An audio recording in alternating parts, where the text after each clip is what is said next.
Hi everyone, this is a bit of a different video compared to my usual GeoGuessr content, but today I'm going to be going over each of the provinces and ranking them in order of worst to best from the perspective of someone going on a road trip. So obviously this is going to be a subjective list based on my personal opinion, but in general I'm ranking the provinces based on the cities and how interesting the cities are to visit, what the natural landscapes are like in terms of natural scenery, as well as what the average road is like through that province if you're driving across it. I'll also be factoring in the practicality and convenience of driving across these provinces. So that would include how many services there are and how far it is between services, how easy it is to find places to stay and to get gas and to eat. And I'm only factoring in places that could be reasonably visited on a road trip. So Churchill, Manitoba, for example, would not be factored into Manitoba's ranking because you can only fly there or take a train there. Also, Labrador I wouldn't include, even though it is technically accessible by car, but it's just so far out of the way that it wouldn't be included in most road trips. And I should mention that none of these provinces are bad to visit. I'd recommend visiting all of them, and if I had the opportunity to, I'd visit any of them again. It's just that there is a huge difference between some of the provinces in terms of which ones are the most interesting to visit. So starting off at number 10, the worst province for a road trip, it's Manitoba. So Winnipeg has some interesting architecture. I like the Legislative Building. The Human Rights Museum is also an interesting design, and they have a good zoo with polar bears. Other than that, I would say Winnipeg's not that nice of a city. A lot of it's kind of old and run down. As for driving outside of the city, it's not that interesting either. This is a typical landscape you'd see on Highway 1 west of Winnipeg, just very flat. And then east of Winnipeg towards Ontario, it's also very flat with just trees along the side of the road. So not a very interesting province to drive across.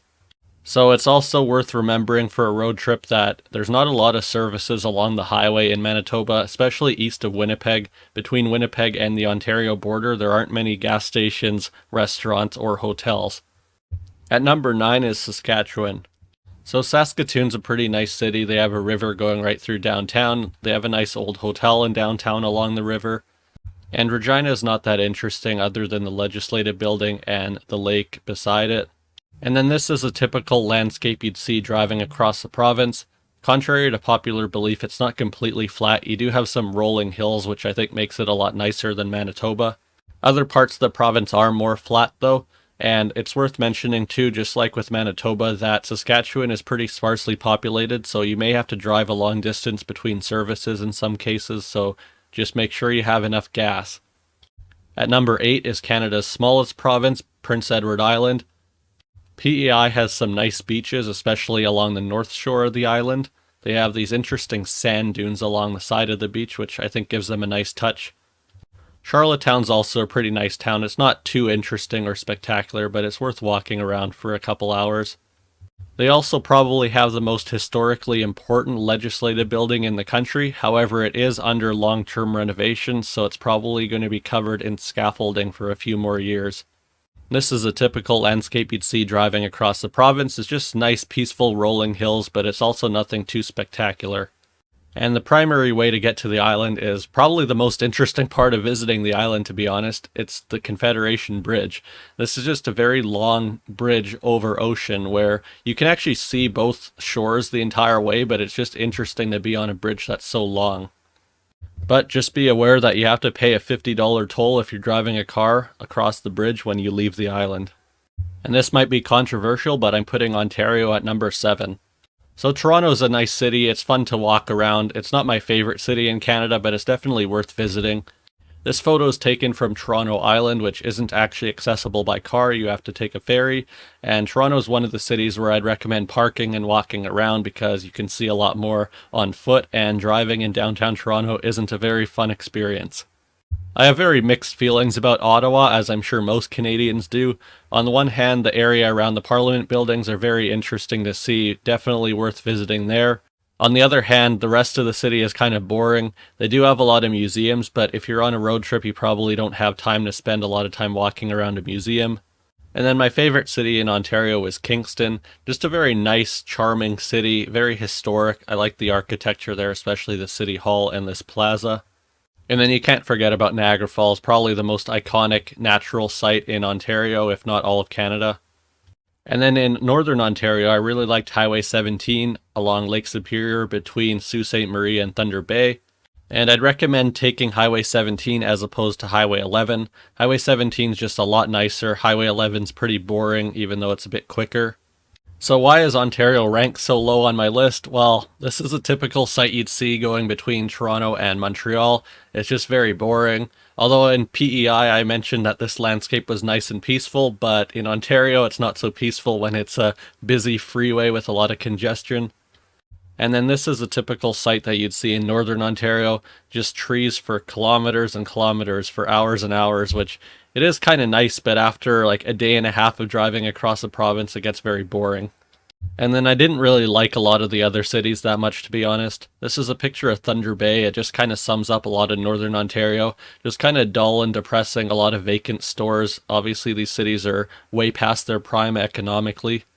To be fair, I know that the southern Ontario cities are a lot nicer than northern Ontario. I haven't been to London, Kitchener, Guelph, or Windsor, but from what I've seen, they're not anything too spectacular where it would affect my ranking of Ontario on this list. And it's worth mentioning that in Toronto, I really like their highways. They're fun to drive around. The problem is that the traffic is pretty bad there and the drivers are pretty aggressive.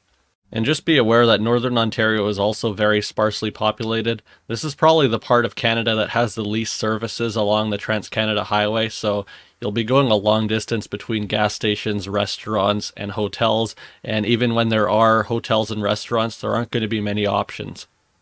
At number 6 is New Brunswick.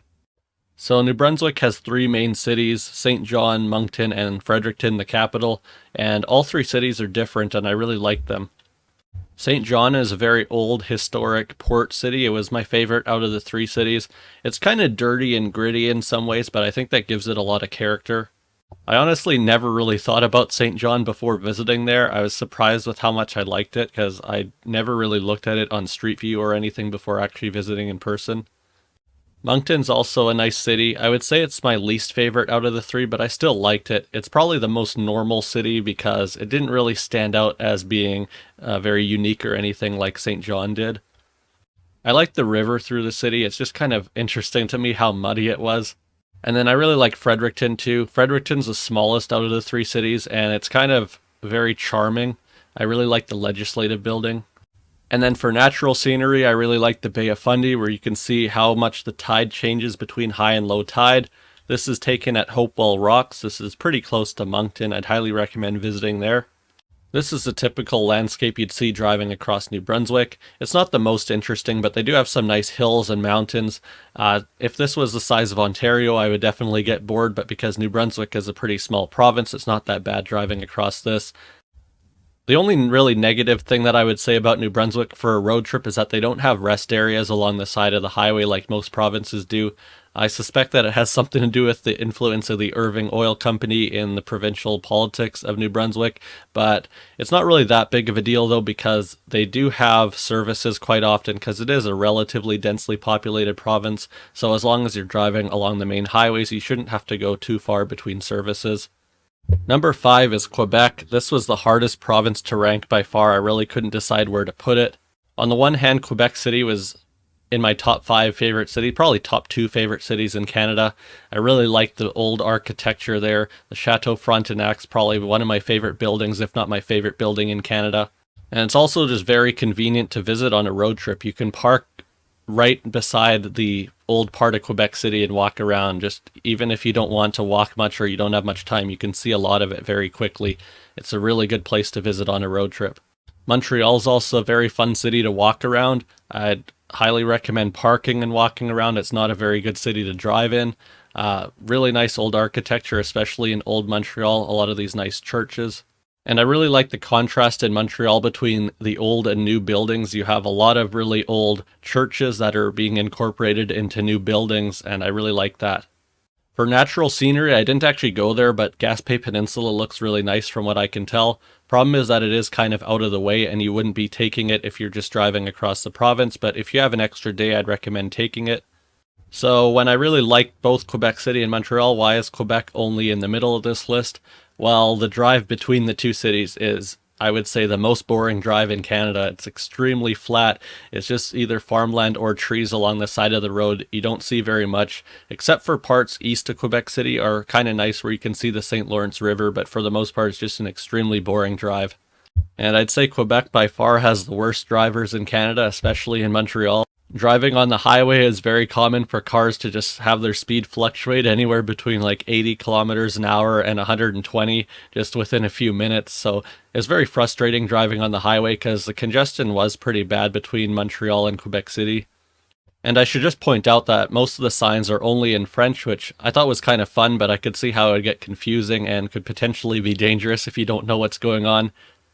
And I should mention too that there are some different rules in Quebec. So in Montreal, you can't turn right on a red light. And they also have these weird traffic lights where you get a straight green arrow, which means you can only go straight. If you want to turn right, you have to wait for a right arrow or a green circle. So that's a bit different.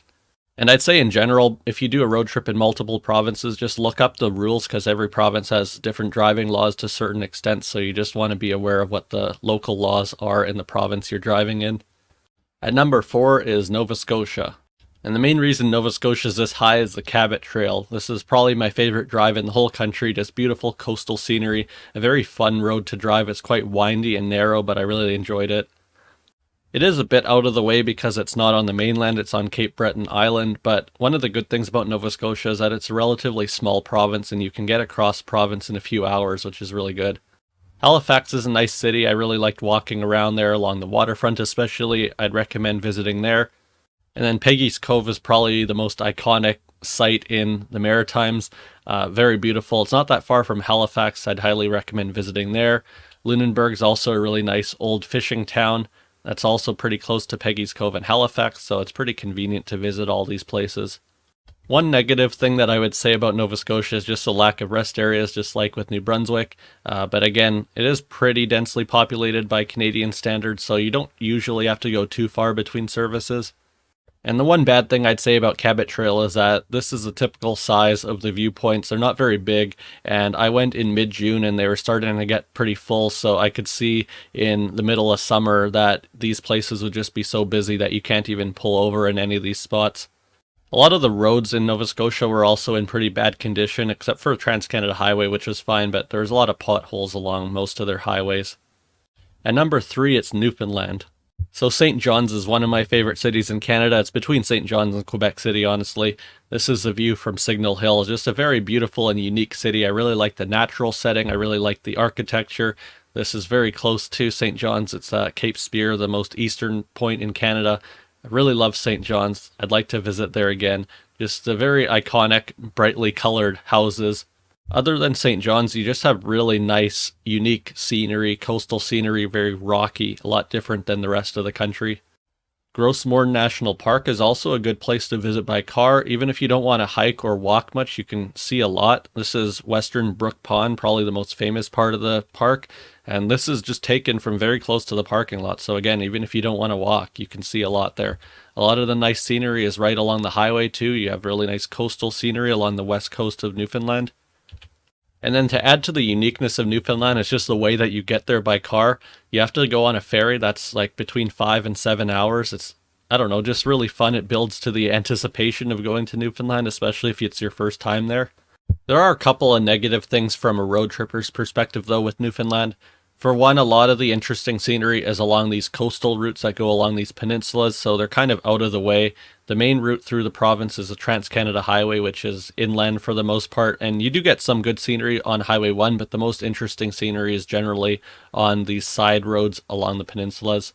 And other than the Trans-Canada Highway, a lot of the highways are in pretty poor condition in Newfoundland. There's a lot of potholes, so you just have to look out for them. You really don't want a flat tire because a lot of the province is pretty sparsely populated. There aren't a lot of services, gas stations, or places where you could get help. So that's another thing you have to be aware of too. You just have to plan out where you're getting gas, where you're eating, where you're staying, because it could be a long distance between services. And at number 2, it's Alberta.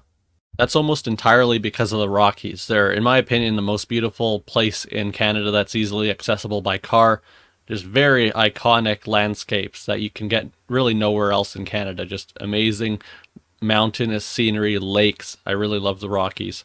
This is where some of the most iconic photos of Canada are taken. This is Moraine Lake. I'm sure if you Google Canada, it's probably one of the first results that pops up that's not just the flag or Toronto or something. And the great thing about the Alberta Rockies is that this can be seen from the highway. So even if you don't want to pay for the national park and go into Banff, you can see a lot of this just by driving on the Trans-Canada Highway through the Rockies. It's about an hour through the Alberta part that is just beautiful mountains the entire way. The only problem though with the Rockies is that because it is so beautiful, so many people want to visit, that it is becoming extremely busy. So while it's easy to see stuff by car, to actually park and go to a lake might be difficult because the parking lot's probably full. Another great thing about Alberta is just the diversity of the landscape. This is a couple hours east of Calgary in Dinosaur Provincial Park. You got these interesting like Badlands type of rock formations. This is near Drumheller, which is about an hour or an hour and a half east of Calgary. Just very unique scenery, and I really like this part of Alberta too. Calgary is a really nice city. It's not the most interesting place in Canada, but I'd still say it's in my top 10, if not top 5 favorite cities in Canada. Just a very nice, clean city. Edmonton's also a lot nicer than a lot of people give it credit for. Obviously, the main tourist attraction there is the big mall, which I'd recommend visiting. Just very unique how big it is, how many like features they have, like an amusement park, a water park. It's really cool. And from a road tripper's perspective, one of the great things about Alberta is their gas prices. They're usually the cheapest, if not the second cheapest province in Canada for gas. I'd also say that they have the best roads in Canada. I really like their freeways around Calgary, just very easy to drive on, a lot of lanes, good signage. It's just very fun driving there. And one of the things I liked about Calgary is just it's a city of almost 1.5 million people, and I had to drive out of downtown during rush hour multiple times, and the traffic's not that bad at all, which is really surprising for how big the city is, just how little traffic they have in rush hour. And the main negative thing about Alberta is just that a lot of the scenery is kind of flat and boring once you get farther east in the province, but I think the Rockies make up for that overall. And again, a lot of the province is pretty sparsely populated, so it might be kind of difficult to find services. Sometimes you might have to go a long distance between gas stations, restaurants, and hotels. And number 1, I might be biased here, it's my home province of British Columbia. BC just has beautiful natural scenery. A lot of it is pretty easily accessible by car. Just waterfalls, mountains, coasts, beaches, just so much beautiful scenery that you can see. And no matter where you go in the province, you'll probably see some nice scenery. There's just so much diversity in the types of landscapes you can see. Just within a few hours of Vancouver, you'll see semi-arid, almost desert type of landscapes. As someone who lives here, I have very mixed feelings of Vancouver, but from a tourist perspective, it's a beautiful city, great setting with the mountains and the water. And I know some people complain about the skyline for just being a lot of glass, but I do think it is kind of a cool skyline regardless, and I definitely recommend visiting Vancouver. Vancouver is another city where I suggest parking and walking around. There are a few areas pretty close to downtown where you can get free parking all day with no time restrictions, so I just recommend doing that because driving downtown's not very fun. Victoria is also a very pretty city. To be honest, I haven't visited there in a long time, but the Legislative Building I think is the best one in Canada.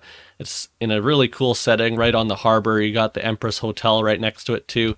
I really like Victoria. I'd like to go back there again. Highly recommend visiting there as well. And it's also the smaller towns in BC. I really like a lot of the little towns out in the mountains like Golden, Revelstoke, Fernie, Nelson. They're really cool and worth visiting as well. And one of the negative things, though, with BC is just the gas prices. To go back to this chart, we have the highest gas prices in Canada, and to make it worse, going over those mountains throughout the whole province is going to be pretty bad for your gas mileage, so you're going to be burning more gas than you would in most other provinces. And another problem is that a lot of the province is just 2-lane highways, even the Trans-Canada Highway, so it can be kind of unpredictable in terms of how long it will take to get across the province if you get stuck behind trucks, or if there's an accident or something that closes the highway. And the mountainous terrain can make for unpredictable weather, so just be aware when you're going through a mountain pass that you might get snow all of a sudden, even if it's nice and sunny at the bottom of the hill. But overall, it's just a very beautiful province and overall the best place to visit in Canada on a road trip. Thanks for watching this video. As I said, it's subjective, it's based on my personal opinion, but pretty much everywhere in Canada I would say is worth visiting. It's a great country for road tripping, just the diversity of the scenery that you can see, cities, towns, natural scenery. I really love driving across Canada. Obviously, not everyone's going to have the time to do the whole country, so you'd most likely be doing little bits at a time, but pretty much no matter where you go, you'll probably see something interesting.